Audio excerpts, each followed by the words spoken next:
ახალის გადაწყვეტილება არის ისეთივე როგორც არის საზოგადოების გადაწყვეტილება, რომ წარსულმა ჩაბარდეს წარსულს და ადამიანმა რომელმაც ივანიშვილი მყავს ხედველობაში რუსთაველის გამზირზე სადაც თავისუფლება, ღირსება, დამოუკიდებლობა, სუვერენიტეტი მოიპოვა, თაობება ჩვენმა წლების წინ, ხო? და ყველაზე ძვირფასი გაიღო, სიცოცხლეც კი გაიღო. აი ეს ყველაფერი ხო ძირითადად აი ამ ქვეყნის თავარ გამზირზე ხდებოდა. აი ამავე გამზირზე გაბედა და თქვა, რომ ის აღარ აპირებს ევროპული გზით სიარულს. და მიზეზი არის ერთადერთი, რომ ევროპული მომავალი მას და მის ფულს უქმნის საფრთხეს.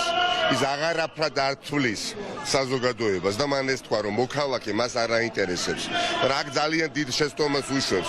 შეუძლებელი არის, რომ ის ღირსება, ის თავისუფლება ყასიდად რო საუბრობს თავად და მისი თანაზრახველები შინაარსისგან დაიცალოს ქართველებისთვის აი ეს ყველაზე ძვირფასი სიტყვები.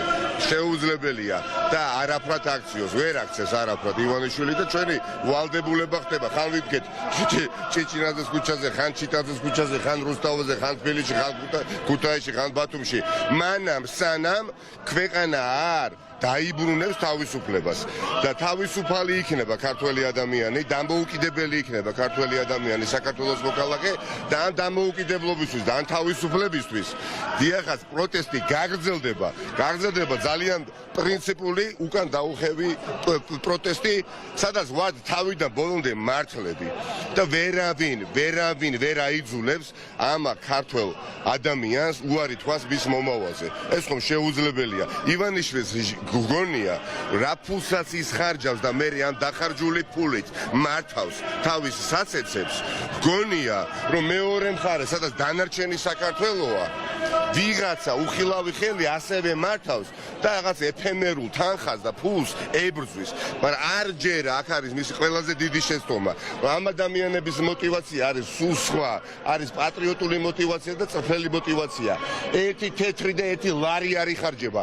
ისე გამოდის უკვე მე 16 დღეა ათობით ათასი ძირითადად თბილისელი და არა მხოლოდ თბილისელი. ხო და ეს ჯერ კიდევ მხოლოდ თბილისია. მნიშვნელოვანია ნიკა ისიც რომ ევროპულ მარშზე, ევროპულ აქციებზე სახეს არავინ მალავს, მაგრამ გუშინ ჩვენ ბევრი ვნახეთ რუსულ მარშზე სათვალით, პირბადით, ქუდით, ზოგ სამივე ერთად. მე თქვენს ეთერში გუშინ წინ გავბედე და პროგნოზი გავაკეთე, იქნებოდა აქცია, გუშინდელი აქცია მქონდა მხედველობაში, რომელიც მოხსნიდა რეკორდს, სადაც ყველაზე მეტი კეპიანი ადამიანი გამოჩნდებოდა აქციაზე. გუშინდელი აქცია თუ დააკვირდებოდით, შეუარაღებელი თვალით ეს ჩანდა, რომ ჯგუფებად მოდიოდა ხალხი 40-60 ანუ ავტობუსები რომ ჩამოდგნენ ავტობუსებიდან რომ ჩამოიყვანეს ხალხი, აი ესე შემოვიდა.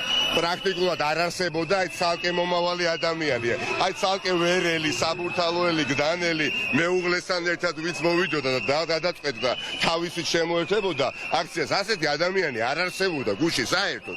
არ არსებობდა.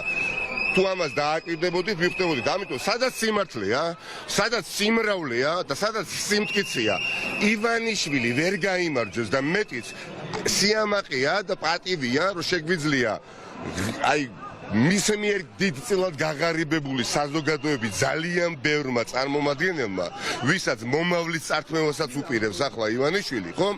ყველაზე მდიდარ ადამიანს ამ ქვეყანაში, ყველაზე ღარიბ ადამიანმა სილა გააწნას პოლიტიკური და ეროვნული და ქართული და ეს ასე იქნება.